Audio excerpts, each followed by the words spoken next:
As Megan mentioned, I'm a social psychologist by training. I left academia, built and sold a couple startups as sort of the product guy. Went to Microsoft and did some product stuff. And what I've become convinced about over the years is that we're doing product wrong. And I know everybody says that, and I don't really mean it because we're doing a lot of things right. But I think that we often have the wrong focus. And Nikki and I did not coordinate, but I'm going to call out a bunch from her talk that I really liked, and this was so good. I'm so happy about it. So what I want to suggest is that the point of product, the point of everything that we build is behavior change. When we build something, we are trying to change someone's behavior. But we very rarely put it in those terms, in that frame, as Nikki sort of pointed out. And doing so, I think, actually lets us make a startlingly different kind of product in the world. So, what do I actually mean? What I actually mean is a theory that looks something like this. So what is this? These are promoting pressures, reasons to do something. These are inhibiting pressures, reasons not to do something. And in psychology, we look at these competing pressures and we essentially say, whichever of them is stronger guides what our behavior is. So I'm going to use one of my favorite canonical examples, and I'm really glad that Nikki's from Weight Watchers, so I get to use junk food. I love to talk about M&Ms. So why do we eat M&Ms? Sorry, also it should be mentioned, A, I curse a lot in talks, and B, none of my questions are rhetorical. So why do we eat M&Ms? Don't just call stuff out. You don't have to raise your hand, girl, go. It's cute. It's cute. I actually love that. We started with a emotional point. As Nikki talked out, right? It's not like we're just these logic machines walking around sort of making cold, calculated decisions about M&Ms. It's our emotions, it's our identity. They're cute, they're fun, they're childlike. They have a brand that they've spent millions and millions and millions of dollars building that tells us about, sort of their moment. And that can be a powerful promoting pressure. Why else do we eat M&Ms? They taste good, right? And M&M's knows this, right? They've made 30 odd flavors. It seems like at this point they're getting a little far away from chocolate. I don't know exactly what they're doing. And here's the problem. We all know that the peanut butter M&M is the pinnacle to which M&M's can aspire. They should have just made that and stopped, right? But they keep going and making new flavors. Why? Because they know that flavors matter, right? And they do it to the cost of millions and millions of dollars. When they need to release a new flavor, you're talking new branding and marketing, you're talking product research, you're talking spinning up new factories to be able to produce that. It's a really expensive endeavor. Why else? So they taste good and they're cute. What else you got? They're addictive. So yes, the sugar in them actually acts on the addiction centers of our brain. This is something we in the Weight Watchers people can talk about endlessly. I came from a food lab, so I'm interested in this topic. They are actually physiologically addictive. That's a powerful promoting pressure. What else? Convenient. They're convenient. I want to come back to convenient. What's your name, sir? Renee. Can you be in charge of reminding me about that in a little bit? Coming back to convenient. They're nostalgic, right? They remind us, as adults, they remind us of a childlike moment, right? Think about the spike that happened in the consumption of Reese's Pieces when E.T. came out. It was crazy. By the way, M&M's was offered and they didn't do it. I bet they're kicking themselves for that now. Okay, so they taste good. What else? I'm gonna suggest one. How about they're caloric?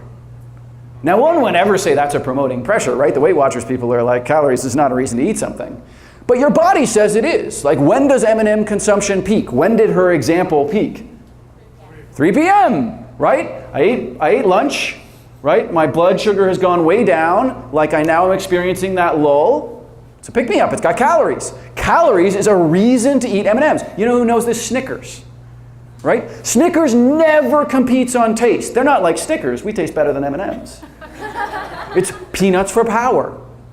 You're not yourself if you haven't had a Snickers. They leaned into the toy and hangry, right? They've been doing this for years.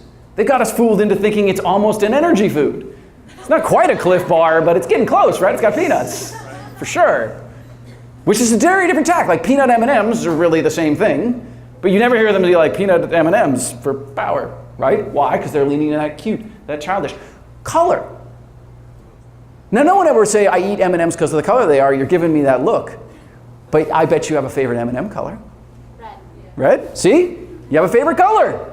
Ever watch a 6-year-old eat M&Ms? They organize them by color and then they eat them. Even though everyone in this room, we're logical adults, we all know they're the same flavor, right? And yet we all have a favorite color. When they remove, people who are old enough in the crowd, right, there's like a lovely chocolate brown color, and then there used to be like this weird, let's face it, kind of poop brownie color. That color went away, and they ran a national advertising campaign. They said, vote for the new color. 10 million people voted for the color of M&Ms, which has nothing to do with flavor, right? It's not like they were like, please make this a flavor. They're just like, let's make them blue.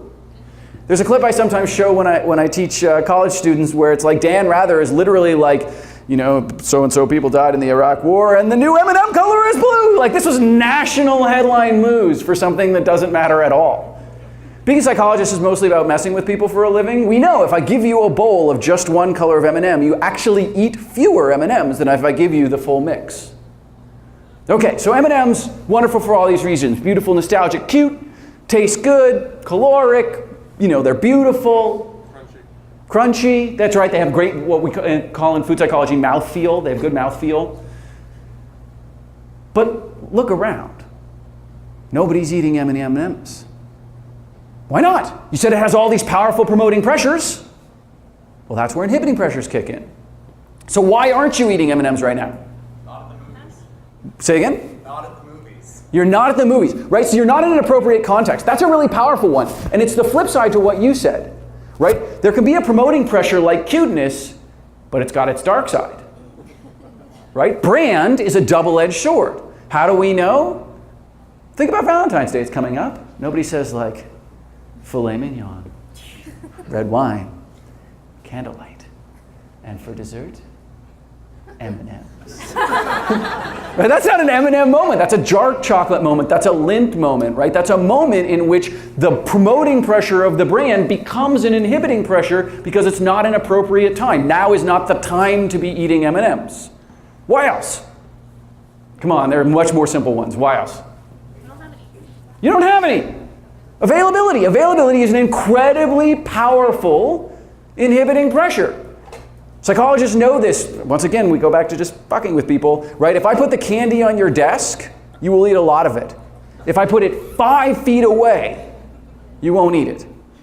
Now, there's no real, like if we were all logic machines, like if engineers built product, they'd be like, but it's only 5 feet. And they're so delicious. Surely you will get up and eat them. No. We're lazy. They're on my desk, mindless eating. I love it. So availability is powerful. Why else? Come on. Expensive, right? Now that sounds crazy, right? We're all adults. We all hopefully have jobs-ish. Like, we can afford $1 of M&Ms. But you know what? When you're 6, you saved for that. The number of people living in poverty in this country is amazing. It won't come up in the State of the Union tonight, but we have huge wealth disparities. Luxuries like candy can be a real cost to people around the world, right? Think about Charlie and the Chocolate Factory. And yet how many product designers sit back and say, oh, $1 really might be too much? So, are we all with me so far? Promoting pressures, inhibiting pressures. I actually want you, by the way, to go home, like tomorrow, go back to your offices, like whiteboard. I want a promoting pressure and an inhibiting pressure arrow. Like I want to see these competing pressures. I want you to list them out. Because I think that's how you start to structurally change the way that we make products, by being rigorous about writing these things out. You talked, sir, about convenience. This is where convenience comes back in. Convenience is not a promoting pressure. Convenience is not a promoting pressure. Like, it would be very convenient for me to like eat that garbage can. It's right there, it's very available, it's free. Adobe might not like it, but I could do it. Convenience is the removal of an inhibiting pressure. And by the way, for those that don't know the history of M&Ms, it is the removal of an inhibiting pressure that was the driver of the creation of M&Ms. M&Ms were originally a military food. You could not buy them. They were made specifically for the US military because they could be eaten and would not fall apart in different kinds of conditions. They don't really melt, like they stand up very well to environmentalism. They can, different environments, they can sit on a shelf for months and months and months. They were really legitimately a military food, right? What's the slogan we all know but have forgotten? Melts in your, not in your, because that was the original selling drive behind M&Ms. It's not like there were no chocolate, right? There were lots of things that tasted good. There were lots of things that were caloric. There were other things that had brands, Hershey's bars and things. But you couldn't take a Hershey bar into like World War II, and you could take M&Ms, right? The removing of inhibiting pressures has driven product in powerful and important ways. Look at Uber. Why is Uber important? Because they started on the black car space, and everybody else in the black car space is worried about promoting pressures. It's not going to be a black car. It's going to be a silver car. It's going to be a silver Audi. It's going to be driven by Claudia Schiffer. It's going to have a disco ball in the back. It's going to play your music and have a full bar. Right? That's what everybody else was chasing. What did Uber do? Uber said, this will in no way, shape, or form be a better ride than you would have got anywhere else. It'll just be easier. This is, by the way, a shout out to the marketers in the room. Like, if you are a product person, you are not working directly side by side with your marketers, you have to be in lockstep. This is what Uber did so well. Go back through your emails. Every once in a while, they do a promoting pressure thing in marketing. Today, it has puppies, right? But their relentless pace of email was about 3 things. It is now cheaper than it ever was before. There are now more cars on the road so you won't have to wait, or I can now go someplace that I couldn't go before, like to an airport or a larger circle or radius around a city. Right? All structural removal of inhibiting pressures. And you can't get to that place in your product design if you're not being systematic about writing out, like, what are the things that make using this more likely, and what are the things that make it less likely? And it's important to call out here, these aren't just like, logical factors like availability. Emotion is incredibly powerfully important. I think Nikki did an amazing job of talking about the emotional triggers and the needs that actually cause people to eat. Right? The promoting pressures around eating are like sort of calories, but comfort. Right? If you're not getting in a room and writing a promoting and inhibiting essay and talking about comfort, you're missing out on a powerful piece that you can be using. Identity was another one that Nikki didn't call out explicitly, but was sort of built into persona. Hey, I want to be seen as fit. I want to see myself as fit. I think identity is the great underused product development tool. Like, I think about my mom. I'm from rural Oregon. I'm a first generation college kid. My mom's a nurse. Like, tough lady. Love her a lot. There was like a reliable way to make my mom cry when I was a kid, and that was to try to teach her to use a computer. Right? It was totally incompatible with her identity. I'm a woman, I'm rural, I'm country, I don't work in a tech industry, like I didn't go to college, like totally incompatible with her identity. My mom retired a couple years ago and then immediately unretired, but when she actually retired, do you know what she was doing? She was the head of nursing informatics. How'd they get my mom to be the head of nursing informatics? And what they did was something called drafting. They took advantage of a pre-existing identity that she had. What I missed as a kid was I was trying to teach mom, hey, computers are amazing, like they're so powerful, all these things, totally unmotivating for her, no promoting pressure. What they did so successfully was, Mom, you're a nurse, you care about making sick people well, this helps make sick people well. It's not about it being technology, it's not about it being shiny or future focused, it's just a tool that makes sick people well, and that's what you care about. Identity can be a powerful, powerful promoting pressure. So, how are we doing so far? Inhibiting pressures, promoting pressures is making some sense. Go out, draw arrows. You also need to make a behavioral statement. You need to know what you're designing for, right? So if all design is behavior change, if all product is behavior change, we need to know what behavior we're trying to produce. So you need to write a behavioral statement. Okay? What is a behavioral statement? Well, it's a population and a motivation, a set of limitations, a desired behavior, and how you actually measure it. So let's walk through it. Let's use Uber, right? Uber is a rare product in that it really is for most people. So our population is pretty much everybody. Like, when people, what's the motivation? To go somewhere. Go from point A to point B. That's it. Right? That's what Uber's about. Uber's about going from point A to point B. So when people want to go from point A to point B, what about limitations? What are the limitations of Uber? Price, right? Money. But that's an inhibiting pressure. So let's talk about the difference between inhibiting pressures and limitations. Limitations are binary. If you don't have this, you cannot engage in the service that is Uber.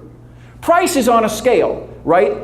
If I have $100, I can make if I have $1 versus $10 versus $100, it is harder or easier to engage in the service.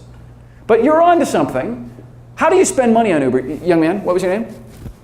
Levi. How do you spend money on Uber? Your credit card. Bingo! You need an electronic form of payment.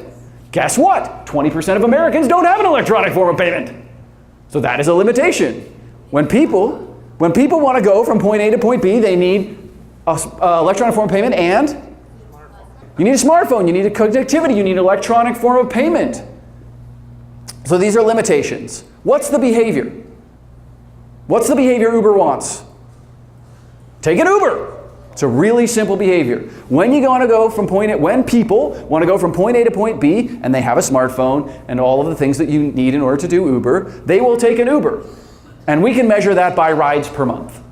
Right? So they have a specific way of measuring that behavior. The worst thing you can do in a behavioral statement is get to a place where you're like, users will love us. What does that mean?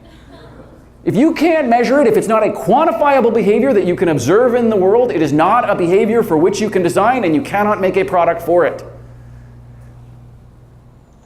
Love means something. It is like expressed in a particular way. So rather than saying love, say what it is they're going to do and say how you're going to measure that. And make sure everybody at your company knows that this behavioral statement is how you are designing. It's really easy to write a quick one. It's really hard to write a good one. Now, one of the nice things about this is that you can scan up and down. Right? How many people in the room think of themselves as like senior designers, senior product people? How many people think of themselves more on the junior end? This is really good news for people on the junior end, because I can have a company level, like the behavioral statement we just made is a company level behavioral statement, right? That is like what Uber overall is trying to do. It's what Travis was nominally responsible for. But you could be many hops below that and still own something, because all of those behaviors can be translated into micro behaviors, right? There's some small piece. For example, in order to use Uber, I have to download it onto a phone. So there's a behavior that is downloading, right? And Travis doesn't have to own downloading, but you can go down the stack to somebody who does. So this is, for the senior folks in the room, I love to assign work via behavioral statements, right? This is a way that I can assign something to you that you can 100% own, that you can track individually and be metriced on and understand and get feedback around. So this is a really useful tool. How am I doing on time? Where's my time? Huh? 3 minutes. Wow. What can I get in 3 minutes? So much I want to tell you. Okay, look. So there's a bunch of structural things that people tend to do wrong that are predictably wrong. We tend to over-focus on promoting pressures for a specific reason.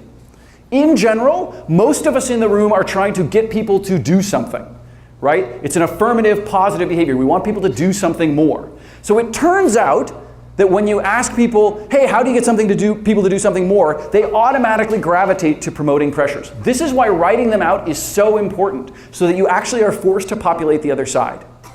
One of the things that you can do is try making the negative reframe of your behavior. One of the best ways to think about how to get people to eat healthy is to think about how you would get them to eat unhealthy, right? Think about how you would make people not eat healthy at all, and then do the opposite. Now, every once in a while, you'll have the gift, and I do mean gift because I think these are really special, of working on eliminating behavior. Look at smoking, right? Look at smoking. So, remember, to make people do something more, we want stronger promoting pressures, and we want to weaken inhibiting pressures. So because we are biased generally towards promoting pressures, most of the opportunity space, like Uber figured out, is in weakening inhibiting pressures. How easy can I make it? When the right thing and the easy thing are the same thing, everyone will do the right thing. Okay? When the right thing and the easy thing are the same thing, everyone will do the right thing. So, if you're working on something like smoking, what you want is weak promoting pressures, strong inhibiting pressures, right? Because that's going to make a behavior less likely. So, how did we beat smoking in America? One of the single greatest public health reductions that you'll see. You know, we went from a point in the mid-50s where basically every adult American smokes to a point now where very few adult Americans smoke. How did we do it? Tax the shit out of it. Really strong inhibiting pressures. And thank you for the obscenity, I appreciate that. Right? Really strong, because we do. When you think about Eric, why was Eric Garner killed in New York? Does anybody know? Like, police killed him out. He was selling cigarettes. He was selling individual cigarettes, Lucy's. That was his crime. It is such a big crime in the United States that we are willing to kill a black man for it because the taxes associated with that pack of cigarettes make it so expensive in New York City that they're actually more expensive than the pack of cigarettes themselves. And so young entrepreneurs will buy a pack of cigarettes, break it up, sell them individually. That was his crime. So taxes, really strong inhibiting pressures. Why else? Why else? Strong inhibiting pressures on smoking. Come on. We label them. We're like, these will kill you. Turns out death is a pretty good inhibiting pressure, right? Strong. These will give you cancer, right? But what else did we do? We made it socially unacceptable. So that's a strong inhibiting pressure, but we did something even more nefarious. We made it no longer socially desirable. If you look at people in the 50s, everyone you admire, every superstar is smoking. And they do it everywhere all the time in public. So what did we do? We passed a law. Think about this. We're Americans. We are the country of advertising. Guess what you can't advertise? Cigarettes. Not on TV, not in a magazine. We systematically, over the years, banned every form of making cigarettes attractive in the first place. Try and appreciate the following. A bunch of adult, senators got around and passed a law banning cartoon characters. It is illegal for cartoon characters to be used in the promotion of cigarettes, because we know they get kids addicted to cigarettes. So we removed the promoting pressure. One of my favorite commercials from about 2 years ago had no words. No words at all. You see an attractive woman from the back. You see an attractive man sort of walking towards her as if he's going to talk to her. She turns in profile and is revealed to be smoking, and he veers off. Nothing in that is about inhibiting pressures. It's not death. Right? It's not cancer. It's just the reason that you smoked in the first place, looking cool, no longer true. We will remove that promoting pressure. So I guarantee that I'm right up on time right now. I think we're going to have time for some Q&A with Nikki and I. Thank you so much for your kind attention. And I just want to end on one note. So over the years, I've spent a lot of time building products using this philosophy to change behavior. And I've had a lot of fun doing it. There is no product I'm prouder of than something called Get Raised. And it has to do with helping women get paid fairly. The reason I bring this up is because it's one of the most powerful examples of how we as product designers can make serious social change by being diligent in how we design.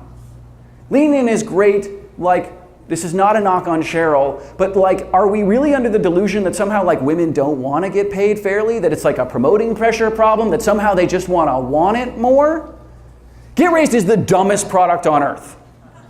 All Get Raised does is say, hey, I have a data set, which is wages. I'm going to ask you some questions. It's going to tell you if you're underpaid. If you are underpaid, it's going to ask you a few more questions. It's going to generate a letter that you can give to your boss asking for a raise. It can be done in 5 minutes flat. We make it super easy for people to do something that's hard, not by trying to convince them that they should want more money. Women in the room, does anybody not want to get paid fairly? Applaud if you want to not get paid fairly. Wow, look at that. If you make the right thing the easy thing, if you make it ridiculously easy, the right thing tends to occur. We need you as product people to make these changes, to design these products, to be systematic about behavior change, and to be conscious and cognitive about the behavior change that you make in the world. I'm here recruiting for good at whatever product and in whatever company you're going to do that. Thank you very much.